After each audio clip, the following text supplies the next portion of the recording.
Hello my dear students, I am Sukhdev Chaudhary, physics faculty team CLC. Students, lecture number आज अपन start करने जा रहे हैं 66। और 66 का मतलब ये हुआ कि अपने एसएसएम का ये थर्ड लेक्चर आज स्टार्ट हो रहा है। इससे पहले अगर अपन दो लेक्चर्स की बात करें तो अपन ने जो एसएसएम है वो क्या होती है उसका बेसिक मैंने आपको समझाया। सबसे पहले मैंने आपको पीरियोडिक मोशन यानी आवर्त गति, उसके बाद में ऑसिलेटरी मोशन यानी दोलन गति, उसके बाद में एसएचएम ये मैंने आपको समझाई। और एसएचएम की शर्त क्या होती है, प्रत्यानयन बल माध्य स्थिति से विस्थापन के समानुपाती होता है, वो मैंने आपको बताया। इसके बाद में मैंने कई सारी टर्म्स आपको बताई कि प्रत्यानयन बल क्या होता है, विस्थापन क्या होता है, माध्य स्थिति क्या होती है, चरम स्थिति क्या होती है, आवर्तकाल क्या होता है, आवर्ती क्या होती है, कोणीय आवर्ती क्या होती है, वगैरह वगैरह। ये सारी चीज़ें अपन ने डिस्कस की। इसके बाद में अपन ने किसी भी एसएचएम को वर्ताकार गति से तुलना करवाई और उसके बाद में एसएचएम का अपन ने जो विस्थापन समीकरण है वो लिखा अपन ने। और इसके बाद में अलग अलग केस में इसकी जो प्रारंभिक कला है उसके आधार पर अपन इसके अलग अलग विस्थापन समीकरण है वो अपन ने लिखे बच्चों, ठीक है ना। इसके बाद में इसके कई सारे केस अपन ने डिस्कस किए थे। उसके बाद में एसएचएम करते पार्टिकल का विस्थापन हो गया, वेग हो गया, त्वरण हो गया, प्रत्यानयन बल हो गया, गतिज ऊर्जा हो गई, स्थितिज ऊर्जा हो गई, कुल ऊर्जा हो गई, और उनसे रिलेटेड क्वेश्चंस वगैरह अपने हो गए थे, ठीक है ना। अब आज के लेक्चर की स्टार्टिंग में दो क्वेश्चंस के साथ, तीन क्वेश्चंस के साथ में करता हूं। तो सबसे पहले क्वेश्चन देखो ध्यान से, ये है एसएचएम में त्वरण आपको देगा ए बराबर कितना देगा आपके पास माइनस का बीटा इंटू एक्स है, तो आपको आवर्तकाल ज्ञात करना है अभी। तो सबसे पहले आप ये देखना कि ये आपके पास ए और एक्स के बीच में रिलेशन है। तो ए और एक्स के बीच में रिलेशन अपन क्या जानते हैं, ध्यान से अपन जानते हैं कि ए बराबर कितना देगा आपके पास माइनस का बीटा इंटू क्या देगा आपके पास एक्स, और अपन जानते हैं कि ए बराबर क्या था माइनस का ओमेगा स्क्वायर इंटू एक्स। ये अपन एसएचएम के अंदर डिस्कस किया है। तो ए की जगह ए बराबर का बराबर, माइनस का माइनस, एक्स की जगह एक्स है। तो यहाँ पर आपके पास ओमेगा स्क्वायर बराबर कितना देगा आपके पास में बीटा, तो ओमेगा बराबर कितना देगा आपके पास अंडर रूट का बीटा हो जाएगा। ओमेगा बराबर कितना देगा आपके पास 2 पाई बटे टी। तो यहां से आपके पास आवर्तकाल टी बराबर कितना देगा आपके पास 2 पाई, टी बराबर देगा आपके पास 2 पाई बटे अंडर रूट का बीटा। यह आवर्तकाल हो गया। अभी बहुत आसान क्वेश्चन है, देखो ध्यान से। अगला क्या करें, एसएचएम का अवकल समीकरण आपको देगा 4d² x upon dt square plus 9x बराबर 0। तो आपको आवर्तकाल ज्ञात करना है। क्या आपने एसएचएम का अवकल समीकरण पढ़ा है? यस, मैंने आपको पढ़ा है। मैंने आपको ये भी पढ़ा है कि रेखीय सरल आवर्त गति, कोणीय सरल आवर्त गति क्या होती है, इनकी तुलना भी मैंने आपको बताई थी। तो यहाँ से मैं इसको 4 को, पूरी समीकरण को 4 से डिवाइड कर दूंगा। तो क्या बन जाएगा आपके पास में d² x upon dt square और प्लस कितना देगा आपके पास 9/4 इंटू एक्स बराबर क्या देगा 0। तो यहाँ से अपन लिख सकते हैं d² x upon dt square plus omega square x बराबर 0। इससे अपन इसको कंपेयर करवाते हैं। तो कंपेयर करवाने पर आपको ओमेगा स्क्वायर की वैल्यू कितनी मिल जाएगी, 9/4। तो यहाँ से अपन लिख सकते हैं कि ओमेगा स्क्वायर बराबर कितना देगा 9/4। तो दोनों तरफ से रूट कर देंगे तो ओमेगा बराबर कितना देगा आपके पास है 3/2। तो ओमेगा बराबर कितना देगा आपके पास 2 पाई बटे ये आपके पास टी। अब यहाँ से आपके पास टी बराबर, टी अगर आपको निकालना है तो कितना देगा 2 इंटू 2 पाई कितना देगा आपके पास 4 पाई अपॉन कितना देगा आपके पास 3। ये सेकंड हो गया। क्या आवर्तकाल आपको मालूम हो गया अभी। अगला क्वेश्चन बड़ा शानदार क्वेश्चन है भाई। तो चलो इस क्वेश्चन पे मैं स्टार लगा देता हूँ, देखो ध्यान से क्या कह रहा है, देखो ध्यान से। 2 किलोग्राम द्रव्यमान के एक कण पर F बराबर 8 - 2x ये लग रहा है। इसको x बराबर 6 से विरामावस्था से मुक्त किया जाता है। तो इसका विस्थापन समीकरण आपको निकालना है अभी। अब ये क्वेश्चन बड़ा शानदार क्वेश्चन है। देखो यहाँ पे कण का द्रव्यमान आपको दे रखे, बल की समीकरण आपको दे रखी है, और x बराबर 6 से विरामावस्था से इसको मुक्त किया जाता है। तो विरामावस्था से अगर अपन मुक्त करेंगे तो सीधी सी बात है कि ये चरम स्थिति होगी। पार्टिकल की वेलोसिटी 0 कहाँ पर होती है, वेग 0 कहाँ पर होता है, चरम स्थिति पर। तो ये आपको चरम स्थिति इसकी दे रखी है। तो अब अपन क्या करते हैं, इसकी माध्य स्थिति पता करते हैं। तो बच्चों माध्य स्थिति वो होती है जहाँ पे नेट फोर्स कितना होता है, अभी 0 होता है। तो एक बार फोर्स को अपन 0 करके अपन माध्य स्थिति पता कर लेते हैं। तो माध्य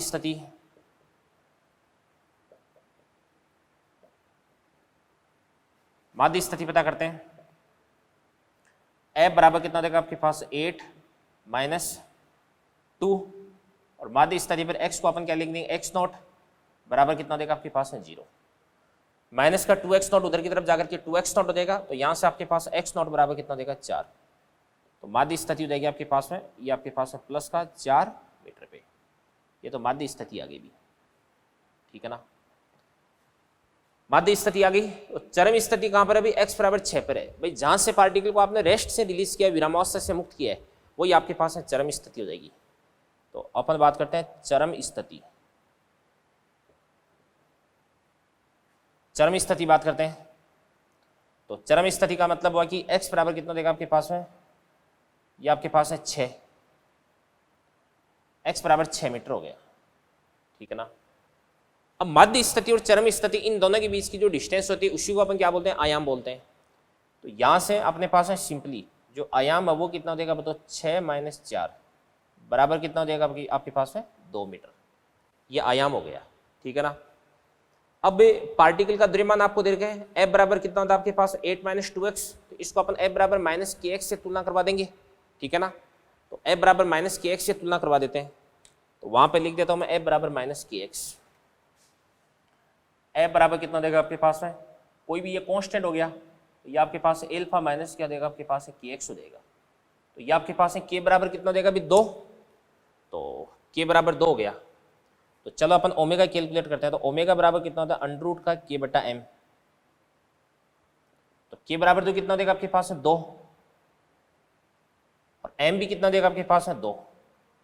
इसका अपन रूट कर देंगे। तो ये आपके पास में कितना देगा? 1 रेडियन पर सेकेंड, ठीक है ना। ये आपके पास ओमेगा आ गया, ओके। अब अपन बात करते हैं कि t बराबर 0 पर पार्टिकल कहां पर है भाई? x बराबर 6 पर। x बराबर 6 से आपने इसको रिलीज किया है, मतलब पार्टिकल चरम स्थिति से SHM स्टार्ट कर रहा है। और चरम स्थिति से अगर SHM स्टार्ट करता है तो इस स्थिति में इसकी प्रारंभिक कला कितनी होती है? π/2 होती है, 90 डिग्री होती है, ठीक है ना। तो अपन लिख सकते हैं कि ध्यान से देखना, देखो x जो प्रारंभिक कला फाई है वो फाई बराबर कितना देगा आपके पास में? π/2 हो जाएगा, ठीक है ना। भाई ये स्थिति होगी ना कि ये तो आपके पास x बराबर कितना देगा आपके पास है? 0। और ये आपके पास x बराबर कितना देगा अभी? 4। ये आपके पास x बराबर कितना देगा? 2। ये 4 हो गया और ये आपके पास है 6 हो गया। ये तो माध्य स्थिति होगी, ठीक है ना। अब पार्टिकल को आपने यहाँ से यहाँ तक खींच करके छोड़ा है, तो पार्टिकल इस प्रकार से, ये जो पथ है ना, इस पथ पर गति करता है अभी, इस पथ पर। अब इस पथ पर कैसे गति करेगा? यहाँ से पहले यहाँ पे आएगा, फिर यहाँ पे आएगा, फिर यहाँ पे आएगा, फिर यहाँ पे आएगा, ठीक है ना। ये चीज होगी। अब प्रारंभिक कला भी आ चुकी है, तो अपन जानते हैं कि x बराबर क्या होता है? x बराबर x0। तो x0 कितना देगा आपके पास है? 4। इसके बाद में प्लस a कितना आपके पास में? 2। इसके बाद में साइन ओमेगा टी। ओमेगा कितना देगा आपके पास? 1। तो ये आपके पास है t। और प्लस कितना देगा? 5 कितना देगा आपके पास में? π/2। तो यहाँ से आपके पास x बराबर 4 + 2, ये आपके पास है कोस टी। ये आपके पास इसका विस्थापन समीकरण आ जाएगा अभी। तो तीनों बड़े शानदार क्वेश्चन है, करें इनको नोट। बढ़ते हैं फिर अपन आगे। चलिए बच्चों, इसके बाद अपन डिस्कस करने जा रहे हैं एक पेंडुलम जिसका नाम है स्प्रिंग पेंडुलम। तो बड़ा इंपॉर्टेंट टॉपिक है इसके बारे में। इसके बाद इसके अंदर अपन स्प्रिंग के बारे में भी काफ़ी डिटेल से डिस्कशन करेंगे, और स्प्रिंग का जो बल नीतांक होता है उसके बारे में भी अपन काफ़ी लंबी चर्चा यहाँ पे करेंगे। स्प्रिंग की कटिंग है, स्प्रिंग को जोड़ना, इनका संयोजन वगैरह कई सारी चीज़ें यहाँ पे डिस्कस की जाने वाली है। तो चलो अपन हेडिंग डालते हैं स्प्रिंग पेंडुलम, स्प्रिंग लोलक।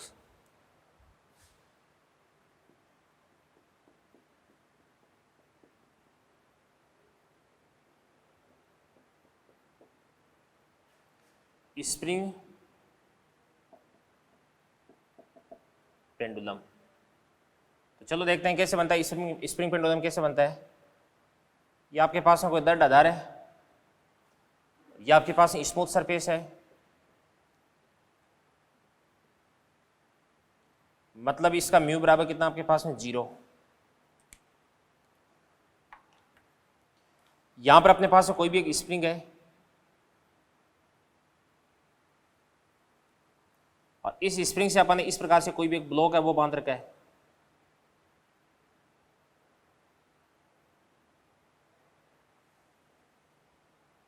तो यहां पे इस ब्लॉक का जो द्रव्यमान है वो कितना देगा आपके पास? m। ब्लॉक का द्रव्यमान अपन लिख देते हैं, मान के चलेगा m है ये। और स्प्रिंग का जो स्प्रिंग कांस्टेंट है वो कितना देगा आपके पास है? k।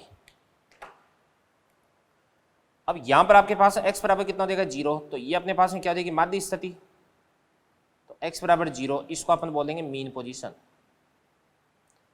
और इस स्थिति में इस पार्टिकल पर किसी प्रकार का कोई फोर्स नहीं लग रहा है। जैसे इस ब्लॉक को अपन यहां से विस्थापित करके यहां पर ले आते हैं और यहां से इसको अपन क्या करते हैं रिलीज करते हैं, तो जैसे अपन रिलीज करेंगे तो वैसे पार्टिकल वापस माध्य स्थिति की ओर भागेगा, यानी इसका जो विस्थापन है वो कितना देगा आपके पास x, और पार्टिकल इस पे इधर की तरफ एक फोर्स लगेगा और इस फोर्स का मान कितना देगा आपके पास f बराबर परिमाण तो कितना देगा इसका kx, बट डायरेक्शन है वो x के अपोजिट है, इस कारण से f बराबर क्या लिख देंगे अपन माइनस kx लिख देंगे। यहां पर आपके पास जो k है वो k क्या होता है स्प्रिंग नीतांक होता है, क्या होता है स्प्रिंग नीतांक, तो f बराबर माइनस kx हो गया, तो k को अपन क्या बोलते हैं स्प्रिंग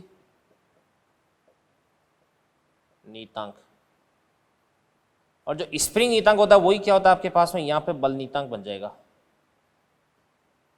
वही फोर्स कांस्टेंट बन जाएगा अभी, ठीक है ना।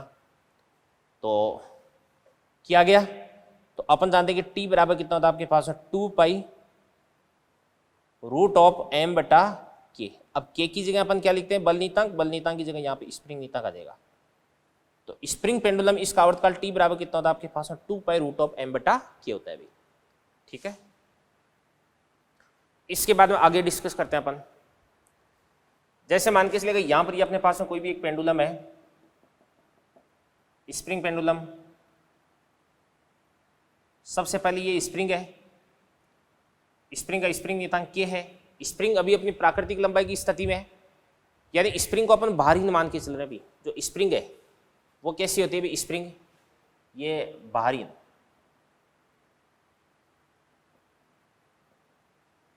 बाहरहीन स्प्रिंग है ये, तो स्प्रिंग का कोई भार नहीं है, तो खुद के वजन की वजह से इसके अंदर किसी प्रकार का प्रसार नहीं होगा।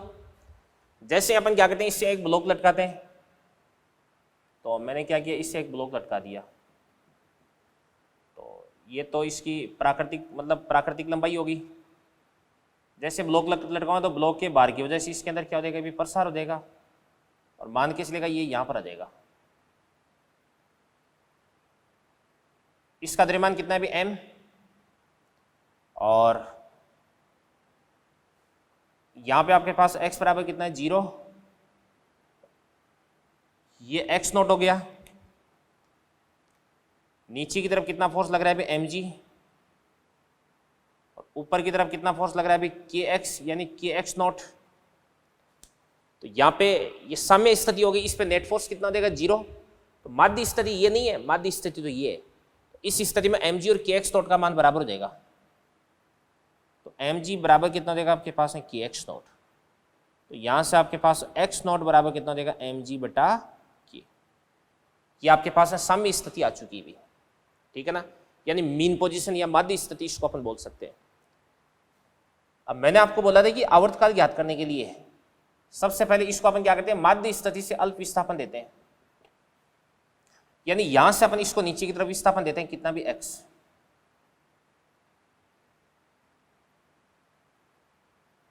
यहां से मैंने इसको x विस्थापन नीचे की तरफ दे दिया, ये m हो गया। नीचे की तरफ इसको मैंने x विस्थापन दे दिया, मतलब माध्य स्थिति ये होगी, यहां से नीचे की तरफ x विस्थापन दे दिया इसको, ठीक है ना। तो अब इस पे कौन कौन से फोर्स लग रहे हैं देवदान से, एक तो नीचे की तरफ फोर्स लग जाएगा, नीचे की तरफ कौन सा फोर्स लग रहा है mg, और एक इस पे फोर्स लग रहा है ऊपर की तरफ, तो ऊपर की तरफ कौन सा फोर्स जाएगा आपके पास है k। इसके बाद में यहां से अपन काउंट करते हैं, ये कितना देगा x नॉट, ये कितना देगा आपके पास x, तो स्प्रिंग में कुल कितना प्रसार आ चुका है x नॉट प्लस क्या देगा आपके पास x हो देगा। तो अब अगर इस पर मैं नेट फोर्स कैलकुलेट करता हूं, भाई मैंने विस्थापन इसको नीचे की तरफ दिया, तो नीचे की डायरेक्शन उसको मैं पॉजिटिव लूंगा और ऊपर की तरफ डायरेक्शन उसको नेगेटिव लूंगा।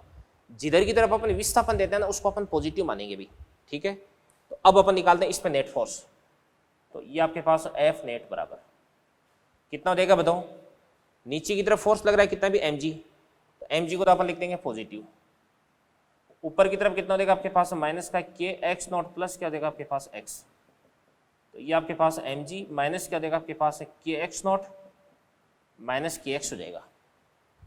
मैंने पहले बोले कि mg और kx नॉट तो एक दूसरे के बराबर होते हैं, तो यहाँ पे mg और kx नॉट को एक दूसरे से कैंसिल आउट कर दूंगा। तो यहाँ पर भी आपके पास में जो एफ नेट है वो कितना आ रहा है, माइनस का kx ही आ रहा है। तो यहाँ से भी अपन लिख सकते हैं कि आवर्तकाल t बराबर कितना होता है, 2 पाई रूट ऑफ m बटा k, ये बात हो गई। तो आवर्तकाल कितना देगा, t बराबर 2 पाई रूट ऑफ m बटा k हो गया। तो यहाँ पर आपकी जो स्प्रिंग है वो कैसी थी, क्षैतिज, तो भी आवर्तकाल t बराबर 2 पाई रूट ऑफ m बटा k आ गया। और यहाँ पर आपकी जो स्प्रिंग है वो कैसी भी ऊर्ध्वाधर, तो इस स्थिति में भी आवर्तकाल है वो कितना आता है, t बराबर 2 पाई रूट ऑफ m बटा k आता है। तो यहाँ से अपने को एक चीज सीखनी है कि किसी भी स्प्रिंग पेंडुलम का आवर्तकाल होता है वो एंगल पर डिपेंड नहीं करता है। यानी स्प्रिंग को ऊर्ध्वाधर के साथ में किसी भी ऊर्ध्वाधर या क्षैतिज के साथ में किसी भी कोण पर रख दो, इसका आवर्तकाल हमेशा t बराबर 2 पाई रूट ऑफ m बटा k ही प्राप्त होता है। ठीक है ना। अब यहाँ पर जो आवर्तकाल है वो अपन लिख सकते हैं कि t डायरेक्टली प्रोपोर्शनल क्या होता है आपके पास, रूट ऑफ m। मतलब ये पिंड है, इस पिंड का द्रव्यमान अगर आप बढ़ा दोगे तो आवर्तकाल का मान भी बढ़ जाएगा। इसके बाद में यहाँ से आपके पास t डायरेक्टली प्रोपोर्शनल क्या देगा आपके पास, 1 अपॉन रूट ऑफ k। यानी स्प्रिंग का स्प्रिंग नियतांक अगर आप बढ़ा दोगे तो आवर्तकाल घट जाएगा। ठीक है ना। अब m तो क्या होता है, पिंड का द्रव्यमान, और k क्या होता है, स्प्रिंग का स्प्रिंग नियतांक होता है। ठीक है ना। इसके अलावा यहाँ पर कोई चीज आई नहीं रही है, तो स्प्रिंग पेंडुलम का जो आवर्तकाल होता है वो इस पेंडुलम पर डिपेंड करता है, ब्लॉक के द्रव्यमान और स्प्रिंग के स्प्रिंग कांस्टेंट पे डिपेंड करता है, किसी दूसरी चीज पे डिपेंड नहीं करता है। क्या जो आवर्तकाल है वो गुरुत्वीय त्वरण g पे डिपेंड करता है क्या, नहीं। तो इसको अपन बोलेंगे g की पावर 0।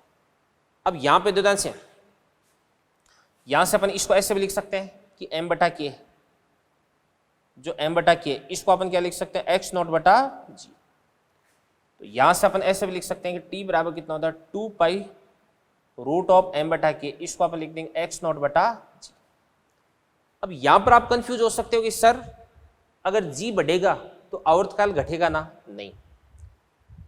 अगर आपको g का इफेक्ट देखना है तो आपको जो x नॉट है इसका इफेक्ट भी साथ में आपको कंसीडर करना पड़ेगा बच्चों। तो यहाँ पे अपन देख सकते हैं कि g यानी गुरुत्वीय त्वरण, गुरुत्वीय त्वरण अगर बढ़ेगा तो सीधी सी बात है नीचे की तरफ लगने वाला बल बढ़ेगा, mg बढ़ेगा, और नीचे की तरफ लगने वाला बल अगर बढ़ेगा ना तो इस स्थिति में स्प्रिंग के अंदर जो प्रसार है वो बढ़ेगा, यानी x नॉट भी बढ़ेगा। तो जिस अनुपात में g बढ़ता है उसी अनुपात में आपका x नॉट है वो भी बढ़ जाता है। तो अल्टीमेटली x नॉट बटे g क्या रहता है, कांस्टेंट रहता है। ठीक है ना। तो अपन बोल सकते हैं कि यदि जो g है उस g को अपन क्या करते हैं, बढ़ाते हैं। ठीक है ना। इधर लिख देता हूँ, अगर g को अपन बढ़ाते हैं तो आपका जो x नॉट है वो भी क्या बढ़ता है, और अल्टीमेटली t है वो क्या रहता है बच्चों, कांस्टेंट रहता है, आवर्तकाल कांस्टेंट रहता है। और एक चीज़ यहाँ पर मैं आपको ये भी बता सकता हूँ कि जैसे मान के चलेगा ये आपके पास में कोई भी एक नत्तल है और इसका ये वाला जो एंगल है ये कितना देगा आपके पास है, थीटा। और फिर उसके बाद यहाँ से अपन क्या करते हैं, स्प्रिंग,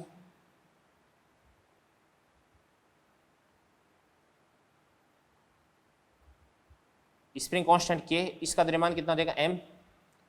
तो यहाँ पर अगर अपन इसका टाइम पीरियड निकालेंगे तो इसका टाइम पीरियड आवर्तकाल वो भी कितना देगा, t बराबर 2 पाई रूट ऑफ m बटा k आ जाएगा। तो इसका भी आवर्तकाल t बराबर कितना होता है, 2 पाई रूट ऑफ m बटा k।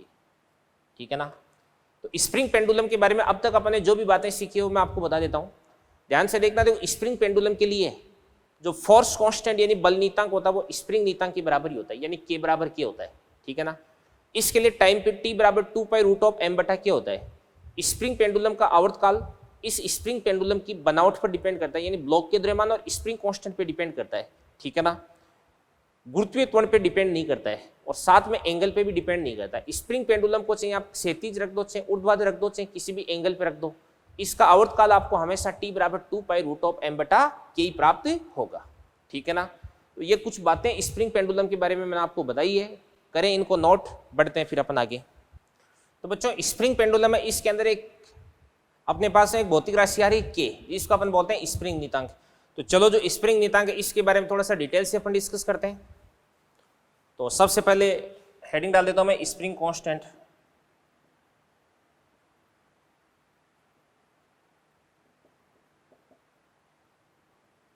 तो ये स्प्रिंग कांस्टेंट है वो क्या करता है भाई, ये स्प्रिंग की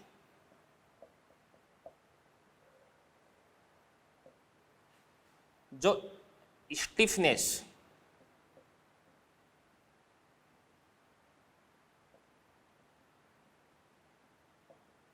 को बताता है। स्टिफनेस को हिंदी में अपन क्या बोल सकते हैं, अभी कड़कपन बोल सकते हैं। यानी कोई स्प्रिंग जितनी कड़क है उसका स्प्रिंग कांस्टेंट उतना ही ज्यादा हो जाएगा। अभी जैसे एक तो अपन बात करते हैं स्प्रिंग अपन ने किसकी बनाई, स्टील की बनाई, एक अपन ने एल्यूमिनियम की बनाई है। तो ऑब्वियसली स्टील की जो स्प्रिंग है उसका कड़कपन ज्यादा होगा, तो अपन बोल सकते हैं कि इसकी स्टिफनेस ज्यादा होगी, यानी उसका के भी क्या हो जाएगा, ज्यादा हो जाएगा। तो ये किस किस बात, किन किन बातों पर डिपेंड करता है, देखो ध्यान से। एक तो डिपेंड करता है ये जो तार की मोटाई पे,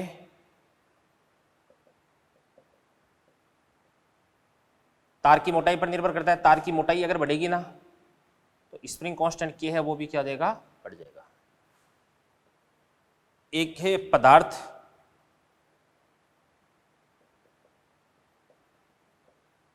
का यंग प्रत्यास्था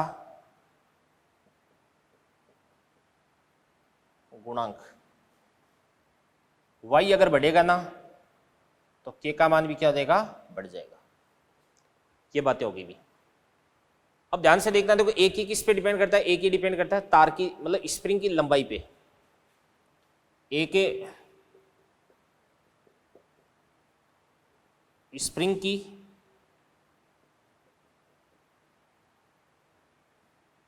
वास्तविक लंबाई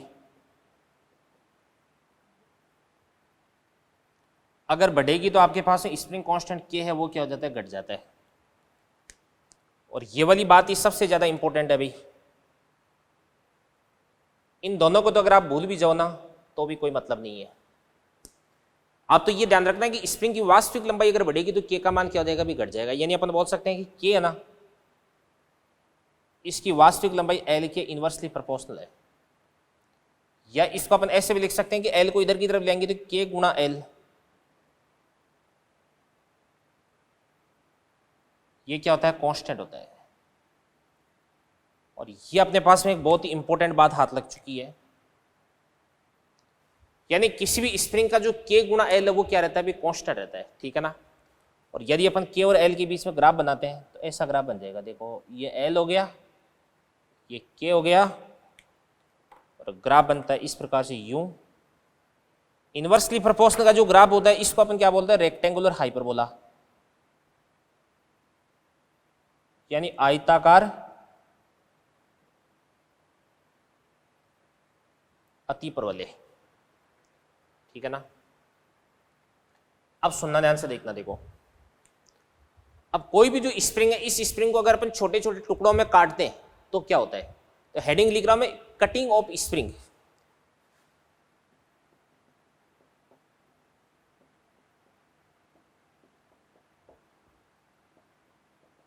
कटिंग ऑफ स्प्रिंग यानी स्प्रिंग को काटना। जैसे मान के चलिएगा ये आपके पास में कोई स्प्रिंग है, इस स्प्रिंग का स्प्रिंग कांस्टेंट है वो कितना देगा आपके पास है, के, इसकी लंबाई कितनी देगी, एल। इसके बाद इसको मैं टुकड़ों में काटता हूं,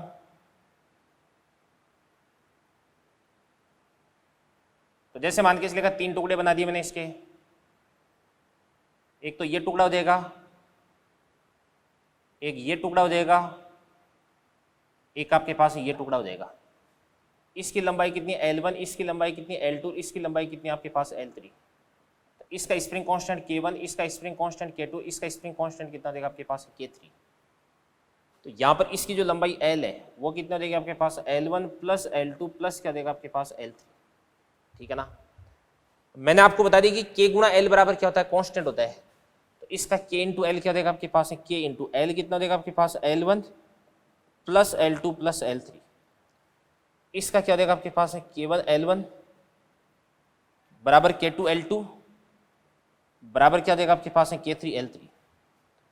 अब यहां से अगर आपको K1 फाइंड आउट करना है तो K1 बराबर कितना देगा आपके पास है, K into L1 plus L2 plus L3 upon क्या देगा आपके पास L1। यहां से अगर आपको K2 फाइंड आउट करना है तो K into L1 plus L2 plus L3 upon क्या देगा आपके पास L2 देगा। इसी प्रकार से K3 फाइंड आउट करना तो K into L1 plus L2 plus L3 upon क्या देगा आपके पास L3। तो K1, K2 और K3 इन सब की वैल्यू अपन यहाँ से क्या कर सकते हैं, फाइंड आउट कर सकते हैं। और अगर आप कैलकुलेट करोगे तो आप पाओगे कि K1, K2 और K3 यानी तीनों टुकड़ों के जो स्प्रिंग नियतांक है वो मूल स्प्रिंग के स्प्रिंग नियतांक K से बड़े हैं। क्योंकि ध्यान से देखना, तो किसी भी स्प्रिंग को अगर आप टुकड़ों में काट दोगे तो किसी भी टुकड़े की जो लंबाई है वो स्प्रिंग की जो मूल लंबाई है उससे तो ऑब्वियसली छोटी होगी। लंबाई अगर छोटी होगी तो इसका स्प्रिंग कांस्टेंट है वो क्या देगा, बड़ा हो जाएगा। ठीक है ना। अब ये चीज भी अपन समझ चुके हैं। तो स्प्रिंग को काटने से जैसे मान के चलिएगा आपके पास में इक्वेशन टाइप में लिख सकते हैं अपन कि कोई भी स्प्रिंग है, जैसे इसका स्प्रिंग कांस्टेंट कितना भी K और इसकी लंबाई कितनी भी L है, इसको आपने 3 भागों में काट दिया और इनकी लंबाई का जो अनुपात है वो L1, ये L2, ये आपके पास L3। तो यहाँ पर आपके पास L1, L2, L3 इनका अनुपात कितना देगा आपके पास, 1:2:3। तो आपको है ना K1, K2 और K3 इन तीनों की वैल्यू फाइंड आउट करनी है भाई। तो बड़ा ही आसान सा हो जाएगा देवदान से। L1, L2, L3 इनका अनुपात कितना हो जाएगा, 1:2:3।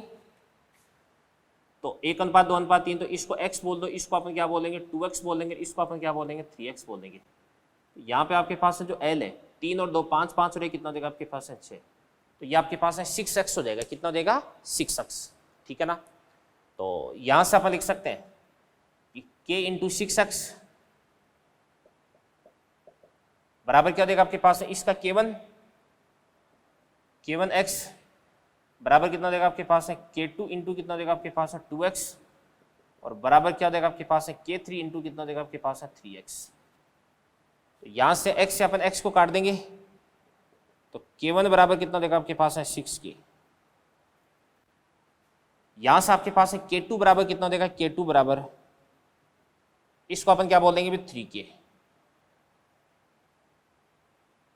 और इसी प्रकार से आपके पास है K3 बराबर कितना देगा, K3 बराबर ये आपके पास हो जाएगा 2K हो जाएगा। तो जो आपके पास है सबसे छोटा टुकड़ा है उसका स्प्रिंग कांस्टेंट सबसे ज्यादा और जो सबसे बड़ा टुकड़ा है उसका स्प्रिंग कांस्टेंट सबसे कम है। बट फिर भी किसी भी टुकड़े का जो स्प्रिंग कांस्टेंट है वो मूल स्प्रिंग के स्प्रिंग कांस्टेंट से बड़ा मिलेगा।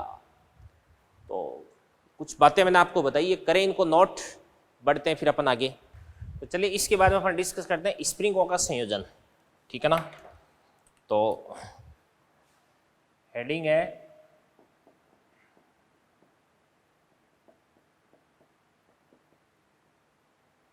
स्प्रिंगों का संयोजन। तो सबसे पहले अपन डिस्कस करते हैं श्रेणीक्रम संयोजन।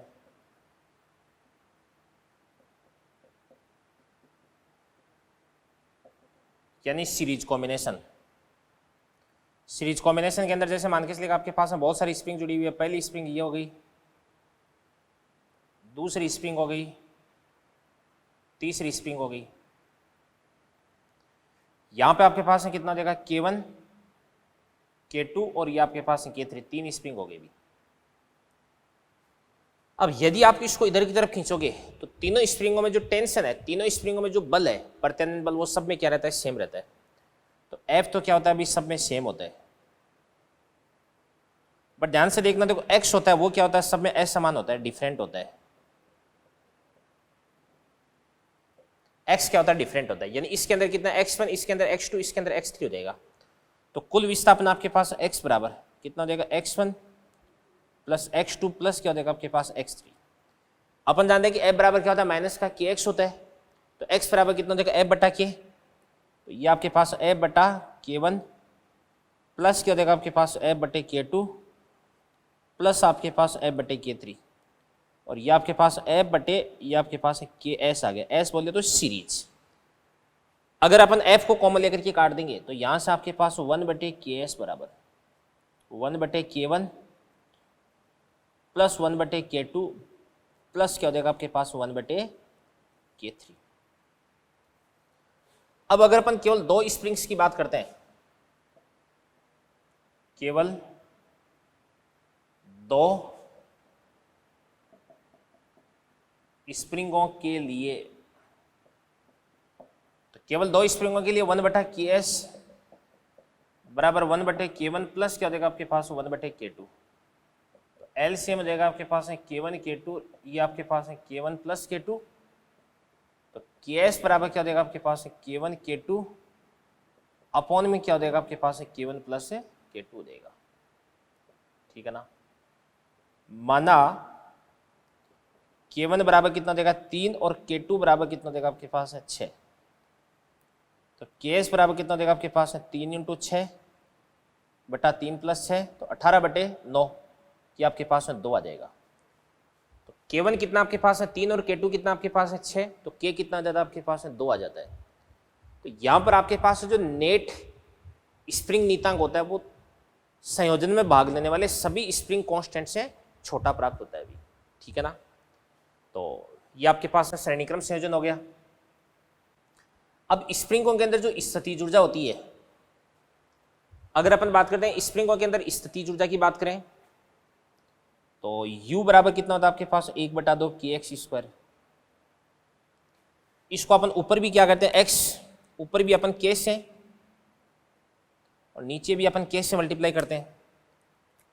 तो यहां पर ऊपर तो क्या बन जाएगा आपके पास है kx का होल स्क्वायर अपॉन कितना हो जाएगा आपके पास है 2k, यानी f² अपॉन क्या हो जाएगा आपके पास है 2k हो जाएगा।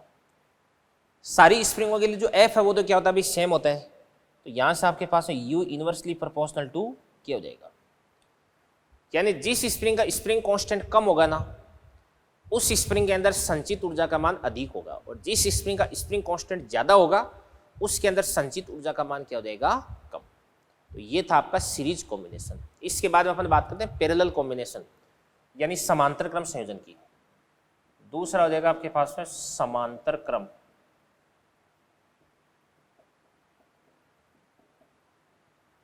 संयोजन, पैरेलल कॉम्बिनेशन। तो पैरेलल कॉम्बिनेशन मतलब जैसे मान के इसलिए ये दर्द आधार हो गया, ये पहली स्प्रिंग, ये दूसरी स्प्रिंग, ये तीसरी स्प्रिंग, और ये अपने मान के इसलिए यहाँ पे कोई भी ब्लॉक जोड़ दिया है। ये K1 हो गया, ये K2 हो गया, ये आपके पास है K3 हो गया। अब अगर इसको नीचे की तरफ खींचूंगा तो इसके अंदर तीनों के अंदर खींचाव बराबर आ जाएगा।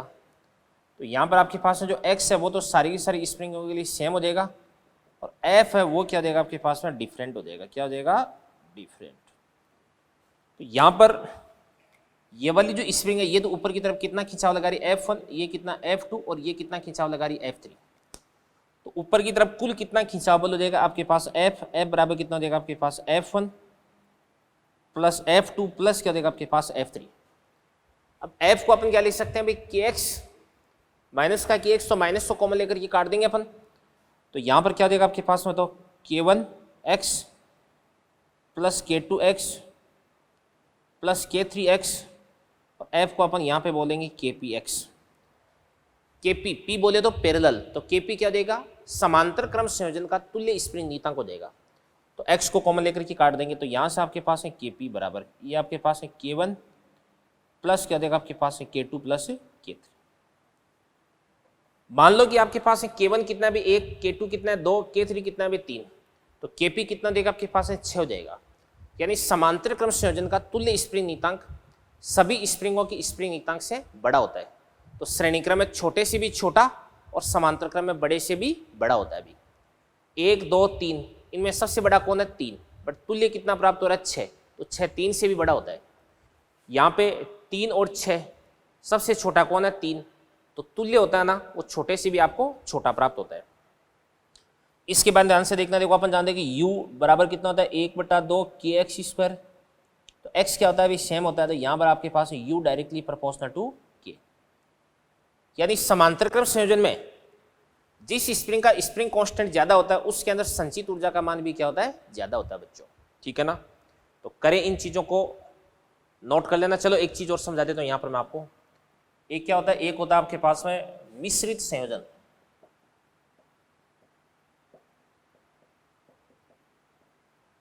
मिश्रित संयोजन, मिश्रित संयोजन ध्यान से, जैसे मान के इसलिएगा यहाँ पर 3 स्प्रिंग है, 1, 2, 3, यहाँ पर कितना देगा के 2K 3K, दो स्प्रिंग है K और 2K, ये वाली आपके पास है K, ये M हो गया। तो अपने क्या करते हैं भाई, इसको सिंप्लीफाई करते हैं। इसको सिंप्लीफाई कैसे कर सकते हैं, ये अपन ने दर्द आधार बना दिया। अब सुनो, यहाँ पर K 2K और 3K ये तीनों एक दूसरे के पैरेलल में आ गए, और पैरेलल का अपन कैसे निकालते हैं, K1 plus K2 plus K3, तो तीनों को जोड़ देंगे तो कितना देगा 6K। तो यहाँ पे अपन एक 6 के स्प्रिंग कांस्टेंट की स्प्रिंग लगा देंगे। K और 2K इन दोनों का तुल्य कितना देगा आपके पास में 3K, और ये तो आपके पास है K है ही, और ये अपन ने इस प्रकार से ब्लॉक लगा दिया। तो यहाँ पे इन तीनों स्प्रिंग को अपन एक स्प्रिंग से रिप्लेस कर सकते हैं 6 के, इन दोनों स्प्रिंग को अपन एक स्प्रिंग से रिप्लेस कर सकते हैं, और ये तो एक है ही। इसके बाद में यहाँ पे 6K 3K और K ये तीनों स्प्रिंग एक दूसरे के श्रेणी क्रम में आ चुकी है। श्रेणी क्रम के लिए अपन लिख सकते हैं कि 1/K नेट बराबर 1/K प्लस कितना देगा आपके पास 1/3K प्लस कितना देगा आपके पास 1/6K। तो यहाँ से आपके पास है 6K, तो ये आपके पास है 6 प्लस कितना देगा आपके पास 2 प्लस 1, तो 6 और 2 कितना देगा 8, 8 और 1 कितना देगा आपके पास 9, तो 9/6K। तो ये आपके पास है 3 कितना देगा आपके पास है 2K। तो यहाँ से आपके पास जो K नेट है वो कितना देगा 2K/3। सही तो लिख रहा हूँ ना मैं, 6 प्लस 2 प्लस 1, 6 2 8 1 9, तो 9/6 3/2, बिल्कुल ठीक है 2K/3। और अगर आपको आवर्तकाल निकालना है तो T बराबर कितना होता है आपके पास 2π √ m/K, और K को अपन क्या लिख सकते हैं 2K/3 हो जाएगा। ये आपके पास आवर्तकाल आ जाएगा अभी, ठीक है ना। तो स्प्रिंग और संयोजन मैंने आपको कंप्लीट करवा दिया है, तो इन चीज़ों को नोट करें। बढ़ते हैं फिर अपन आगे। तो बच्चों स्प्रिंगों का संयोजन अपन ने पढ़ा है। इसके अंदर एक चीज़ मैं आपको और बता देता हूँ। जैसे मान के चलिए ये अपने पास है, यहाँ पे 2 स्प्रिंग्स है, एक तो ये स्प्रिंग है, ये ब्लॉक है M, एक ये स्प्रिंग है, इसका स्प्रिंग कांस्टेंट K1 है, इसका स्प्रिंग कांस्टेंट कितना देगा K2 देगा। तो अगर यहाँ पर अपने को बोला जाए कि दोनों स्प्रिंग श्रेणी क्रम में है कि समांतर क्रम में है, तो यहाँ पे लगता है ऐसे जैसे श्रेणी क्रम में, बट वास्तव में दोनों स्प्रिंग्स एक दूसरे के समांतर क्रम में है भाई, ठीक है ना। तो समांतर क्रम में कैसे, अपन इस बात को कैसे चेक करेंगे कि जैसे इस ब्लॉक को अपन यहाँ से इधर की तरफ विस्थापित कर देते हैं कितना भी x, तो जैसे इस ब्लॉक को पहले यहाँ पे था, यहाँ से इस ब्लॉक को मैंने इधर की तरफ विस्थापित कर दिया x, तो यहाँ पर ये वाली जो स्प्रिंग है ये तो क्या हो जाएगी, खींच जाएगी। तो ये भी इस पे इधर की तरफ कितना फोर्स लगाती है भाई kx, और ये वाली स्प्रिंग है वो दब जाएगी, तो ये भी इधर की तरफ कितना फोर्स लगाती है भाई kx। तो यहाँ पर आपके पास जो नेट फोर्स है वो कितना देगा आपके पास 2kx। तो अपन लिख सकते हैं कि F नेट बराबर कितना देगा आपके पास माइनस का 2kx हो जाएगा। तो आपके पास जो स्प्रिंग कांस्टेंट है वो कितना देगा 2k। तो T बराबर कितना देगा आपके पास है 2k, नहीं यार इसको अपन बोलेंगे K1x K2x, ठीक है ना। ये आपके पास है K1 हो गया और ये आपके पास है K2 हो गया। तो यहाँ पे इसको अपन लिख सकते हैं माइनस का K1 प्लस क्या हो जाएगा आपके पास है K2 इंटू एक्स हो जाएगा। तो T बराबर 2π √ m/K की जगह अपन लिख देंगे K1 प्लस K2। तो यहाँ पर दोनों स्प्रिंग एक दूसरे के श्रेणी क्रम में नहीं, समांतर क्रम में जुड़ी हुई भी, ठीक है ना। इसके बाद में एक तो आपके पास ये स्पेशल केस हो गया, एक अगला स्पेशल केस मैं आपको और बताता हूँ, देखो ध्यान से। जैसे ये स्प्रिंग हो गई, ये ब्लॉक हो गया, ब्लॉक का द्रव्यमान कितना देगा आपके पास m, स्प्रिंग है, इसका स्प्रिंग कांस्टेंट तो कितना देगा आपके पास है k, और स्प्रिंग का द्रव्यमान कितना देगा आपके पास ms हो जाएगा। यानी अब की बार आपको स्प्रिंग का द्रव्यमान भी दे रखा है, तो इस स्थिति में इसका आवर्तकाल क्या बन जाएगा, ध्यान से T बराबर 2π √ ब्लॉक का द्रव्यमान तो अपन पूरा लेंगे प्लस स्प्रिंग का अपन 1/3 लेते हैं ms/3 बटे क्या हो जाएगा आपके पास है k। तो T बराबर 2π √ m/k लिखते हैं ना, तो m की जगह अपन क्या लिख देंगे m प्लस कितना देगा ms/3 लिख देंगे। स्प्रिंग का 1/3 ही अपन लेते हैं, ये बात आपको ध्यान में रखनी है भाई, ठीक है। और एक स्पेशल केस और होता है कि देखो ध्यान से ये आपके पास में ब्लॉक M1 है, ये स्प्रिंग है, ये M2 हो गया, ये आपके पास है K हो गया। अब की बार एक स्प्रिंग से दो ब्लॉक जुड़े हुए हैं, तो यहाँ पर आपके पास है T बराबर 2 पाई रूट ऑफ M की जगह अपन क्या ले लेंगे म्यू बट्टे क्या देगा आपके पास है K। यहाँ पर आपके पास म्यू बराबर कितना होता है M1 M2 बटे M1 प्लस M2, इसको अपन बोलते हैं सम्मानित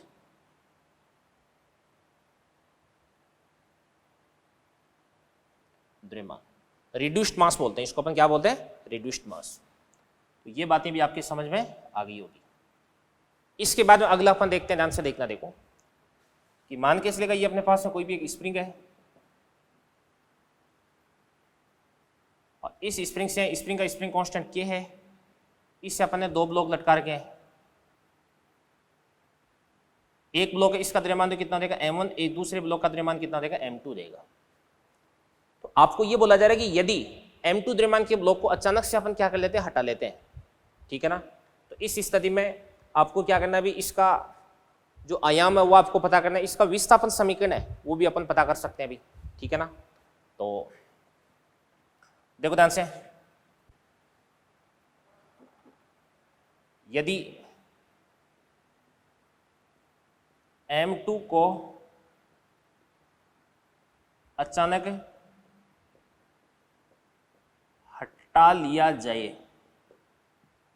तो पहले ध्यान से देखना, देखो पहले M1 प्लस M2 दो द्रव्यमान है, तो नीचे की तरफ कितना लग रहा है M1 प्लस M2 इंटू जी, और ऊपर की तरफ कितना लग रहा है अभी KX1 बोल दो। तो यहां से आपके पास में प्रारंभिक विस्थापन x1 बराबर कितना देगा आपके पास M1 प्लस क्या देगा आपके पास M2 इंटू जी बटे ये आपके पास क्या हो गया। जैसे अपन क्या करेंगे इस M2 को हटा लेंगे, तो M2 को हटाते ही ये जो M1 है ये क्या करेगा ऊपर की तरफ भागेगा, क्योंकि स्प्रिंग है इसका जो KX है वो इफेक्टिव हो जाएगा, ये इसको ऊपर की तरफ खींचेगा। तो अब आपके पास जो X2 है साम्य स्थिति में माध्य स्थिति में ये कितना देगा आपके पास M1G बटे क्या देगा आपके पास है K। और अगर आपको आयाम निकालना है तो आपको x1 में से x2 को माइनस करना पड़ेगा, तो ये आपके पास हो जाएगा M2G बटे क्या देगा आपके पास है K। और अब ध्यान से देखना, देखो ये जो स्प्रिंग पेंडुलम है वो क्या करेगा अभी SSM करेगा, और SSM करेगा तो इसका जो ओमेगा है वो ओमेगा बराबर कितना हो जाएगा आपके पास रूट ऑफ K बटा M, तो K का तो K और M की जगह अपन क्या लिख देंगे M1 लिख देंगे। क्यों? क्योंकि ये जो M1 द्रव्यमान का ब्लॉक है ना वो इसके साथ में क्या कर रहा है SSM कर रहा है, ठीक है ना, ये चीज हो गई। इसके बाद ध्यान से अगला अपन देखते हैं, देखो जैसे ये आपके पास में पहली स्प्रिंग है, ये M द्रव्यमान का ब्लॉक है, ये K1 हो गया, इसका आवर्तकाल कितना होता है आपके पास है T1। और ये आपके पास है दूसरी स्प्रिंग है,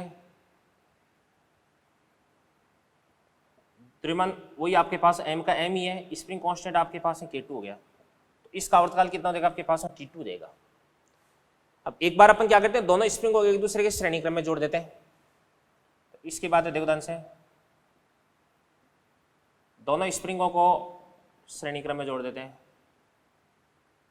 1 2, ये आपके पास है K1 K2, और उसी द्रव्यमान के साथ में अपन ऑसिलेट करवाते हैं, इसका आवर्तकाल कितना होता है TS होता है। एक ध्यान से देखना, देखो दोनों स्प्रिंगों को अपन एक दूसरे के समांतर क्रम में जोड़ देते हैं, ये और ये ब्लॉक वही आपके पास M, ये K1 हो गया, ये आपके पास K2 हो गया, तो इसका आवर्तकाल आपके पास क्या होता है TP होता है। तो TS और TP इन दोनों का मान आपको T के पदों में ज्ञात करना है अभी, ठीक है ना। तो चलो करते हैं, सबसे पहले अपन देखो अपन लिख सकते हैं कि यहाँ पे T1 बराबर कितना देगा आपके पास 2 पाई रूट ऑफ M बटा K1। इसी प्रकार से T2 बराबर कितना देगा आपके पास 2 पाई रूट ऑफ M बटे K2। तो यहां से आपके पास है देखो TS को अपन क्या लिख सकते हैं 2 पाई रूट ऑफ M बटे KS। KS क्या होता है सीरीज का स्प्रिंग कांस्टेंट, और T बराबर कितना हो जाएगा आपके पास 2 पाई रूट ऑफ M बटे KP। KP क्या हो जाएगा अभी पैरेलल का हो जाएगा, ठीक है ना। अब यहां पर आपके पास है K1 K2 है सीरीज में, तो अपन लिख सकते हैं कि KS बराबर क्या लिख सकते हैं अभी सीरीज के लिए 1 बटे KS बराबर 1/k1 प्लस क्या होता है आपके पास 1/k2। अब ध्यान से देखना, देखो k को अपन क्या लिख सकते हैं, एक बार इसका स्क्वायर कर दो, बट t बराबर कितना होता है आपके पास है 2 pi root of m/k, square कर देंगे तो क्या बन जाएगा आपके पास टी स्क्वायर बराबर 4 पाई स्क्वायर m/k। तो k बराबर कितना होता है आपके पास 4 पाई स्क्वायर m/t स्क्वायर।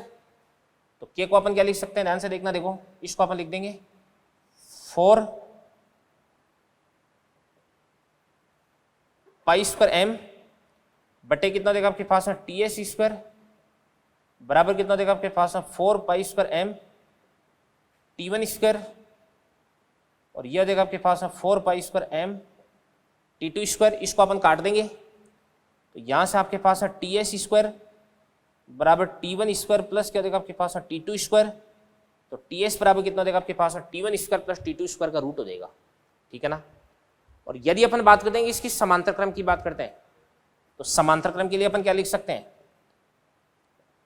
कि kp बराबर कितना होता है आपके पास k1 प्लस क्या होता है k2। तो kp को अपन क्या लिख सकते हैं, k को अपन लिख सकते हैं 4 पाई स्क्वायर m बटे क्या देगा आपके पास टीपी स्क्वायर बराबर 4 पाई स्क्वायर m बटे क्या देगा t1 स्क्वायर प्लस क्या देगा आपके पास 4 पाई स्क्वायर m बटे क्या देगा आपके पास t2 स्क्वायर। तो 4 पाई स्क्वायर m को अपन काट देंगे तो यहां से आपके पास क्या देगा आपके पास 1 बटे टीपी स्क्वायर बराबर 1 बटे t1 स्क्वायर प्लस 1 बटे t2 स्क्वायर। अब यहां से आपके पास t1 स्क्वायर t2 स्क्वायर को अपन एलसीएम ले लेंगे तो ऊपर t1 स्क्वायर प्लस क्या देगा आपके पास t2 स्क्वायर हो जाएगा। तो यहां से अगर अपन बात करते हैं कि इसकी टीपी की बात करते हैं तो यहां पे देवदान से टीपी बराबर क्या बन जाएगा, यहां से आपके पास आ जाएगा टीपी बराबर क्या देगा आपके पास t1 स्क्वायर t2 स्क्वायर का रूट कर देंगे, उल्टा कर देंगे तो t1 t2 का स्क्वायर, भाई स्क्वायर रूट कर देंगे दोनों तरफ से, बट्टे क्या देगा आपके पास root of t1 square plus क्या देगा आपके पास t2 स्क्वायर हो जाएगा। इसको आप लिख सकते हैं t1 t2 बट्टे ये आपके पास में क्या देगा ts हो जाएगा। और यदि इसको अपन इधर की तरफ लेंगे तो ts इंटू टीपी बराबर क्या देगा t1 इंटू t2 हो जाएगा भी, ठीक है ना। तो उम्मीद करता हूँ ये सारी बातें बेटा आपको समझ में आई होगी। तो आज का जो लेक्चर है वो अपन यहीं पे फिनिश करते हैं। तो स्प्रिंग पेंडुलम में इसके बारे में कुछ बातें, छोटी मोटी बातें मेरे को और भी बतानी है, वो मैं आपको अगले लेक्चर पर बताऊंगा। और अगले लेक्चर पर अपन जो सरल लोलक यानी सिंपल पेंडुलम है वो भी अपन फिनिश करेंगे, और साथ में जो कंपाउंड पेंडुलम यानी दर्ड लोलक है इसके बारे में भी अपन डिस्कशन करेंगे। ठीक है बच्चों, thank you very much, all the best. करें इन सारी चीज़ों को नोट। मिलते हैं अगले लेक्चर पर।